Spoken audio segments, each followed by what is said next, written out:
Hello guys, in this video I am going to show you how to enable to pause spoken audio in the TomTom Go application. But first I just want to mention, don't forget to subscribe to my channel, because at 10,000 subscribers I am going to show you my whole YouTube revenue statistics and growth strategy, as well as how to make money online. Let's jump into it.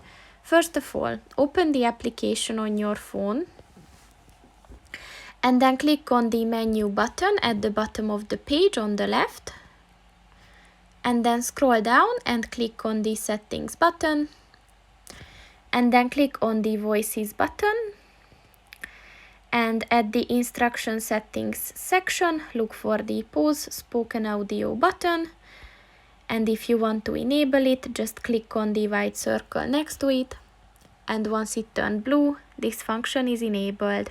So that's pretty much it for this video guys. See you in the next one. Goodbye.